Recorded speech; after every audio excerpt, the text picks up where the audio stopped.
New year, new Speaker of the House. Kevin McCarthy is officially transitioning to the new role. It only took McCarthy 15 rounds to seal the deal. About 20 America First holdouts caused the delay.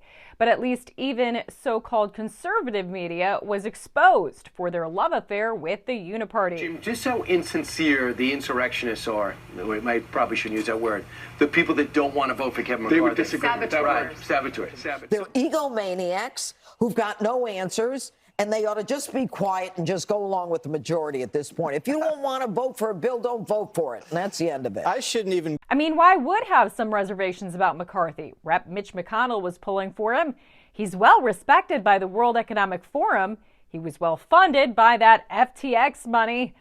But despite those attributes, Matt Gaetz wouldn't budge, which nearly led to a House chamber brawl. Let's get ready to rumble!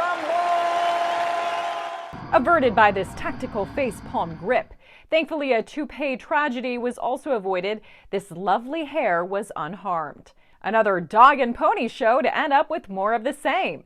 But for those less cynical, enough concessions were made to put McCarthy in a straitjacket. Those include reducing the number of members needed to initiate a speaker recall to 1, and limiting McCarthy and his super PAC's meddling in House GOP primaries, according to Just the News. Oh, and this happened. Our very first bill will repeal the funding for 87,000 new IRS. Really? That's interesting because, as Stephen Moore points out, the $1.7 trillion omnibus includes funding for IRS expansion. 27 Republicans voted in favor of that bill. Well, just be encouraged that Zelensky is happy. He was quick to offer McCarthy a congratulations and a not-so-discreet reminder to keep that money coming. By the way, Christy Lee here to bring you what's ignored, sensationalized, misleading, or just plain false. It's the first Media Malfeasance of 2023. I considered highlighting the worst offenses of 2022, but found it just far too difficult to summarize with over 50 reports filed last year. But here's some help from America Out Loud on the most cringeworthy headlines of 2022. Remember when lamestream media painted President Biden as a unifier? Headlines sensationalized how he would bring the country back together. NPR was quick to give him an out. Quote, Biden called for unity in his inaugural address. He might find it hard to come by. But as you might recall, NPR was integral to helping Biden get elected by being among the news outlets to hide and downplay Hunter Biden's laptop, saying, quote, we don't want to waste our time on stories that are not really stories, and we don't want to waste the listeners' and readers' time on stories that are just pure distractions. NPR even had to correct an article that said the laptop had been discredited. The propaganda puppets spent all year parroting clearly false Biden administration claims like the southern border is secure, ignoring the record-breaking border crossings and that drug trafficking contributed to the deaths of 100,000 Americans since Biden took office. And how could we forget how inflation went from "it's not happening" to "it's temporary" to "it's transitory" to "let's just redefine the word recession"?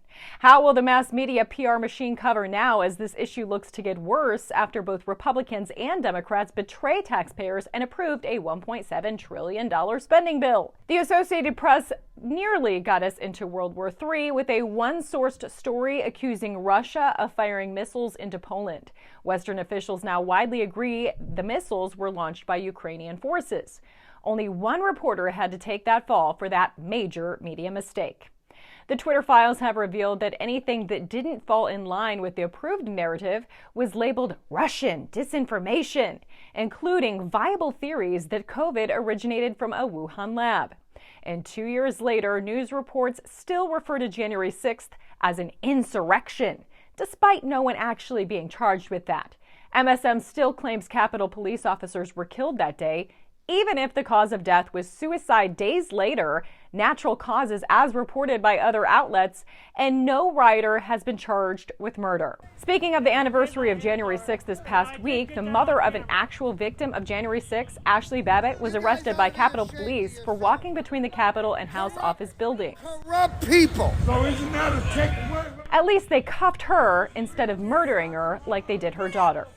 Babbitt's killer has been sitting pretty. Air Force records reveal tens of thousands of taxpayer dollars spent to house Ashley Babbitt shooter and his pet for several months in Distinguished Visitor Suite at Joint Base Andrews, according to Judicial Watch. Meanwhile, the January 6th committee inadvertently exposed 2,000 Social Security numbers of Republicans and their family members when it posted hundreds of records online. But they made sure to seal all important videos and documents from that day for up to 50 years, according to Gateway Pundit.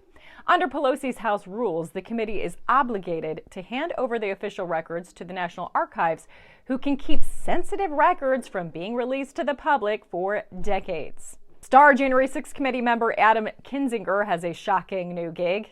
No, not really. Who did not expect him to cozy up with CNN? Welcome. People have seen you over the past, of course, couple years at the January 6th committee, and we're so glad to have you on board. So it's great to be on the team, by the way. Thank you. I'm excited. Yet another example of how politicians and media work hand in glove. Oh, and the White House and media as well. The White House press secretary's girlfriend was a staple at CNN. But after 20 years, Suzanne Malveaux is leaving the network. And so are viewers. A media research poll says most leaving CNN are blaming left-wing bias. After years of reports about Trump investigations and peddling the Trump-Russia collusion hoax, CNN and other networks want to stamp out GOP investigations of the Bidens. And after all year being in a hysteria over Trump's tax returns, it's a treasure trove of potential evidence. people say, well, what's he hiding? The question is, what is he hiding? what is he hiding? Why is he fighting this so hard? Let him show us how he's not compromised, if that's the case. Mitt Romney saying he thinks there's likely a bombshell in Trump's tax returns. Could be a bombshell. Do you think there's a bombshell there in Trump's taxes? They're strangely silent now that his tax returns have finally been released. And that's your Media Malfeasance for the first week of January. I'm sure there'll be plenty more to cover in the year ahead. My work is supported by you, so please consider heading to ChristyLeeTV.locals.com and subscribe, or head to my website, KLIM.news, and click on the donate button. Happy New Year, everybody.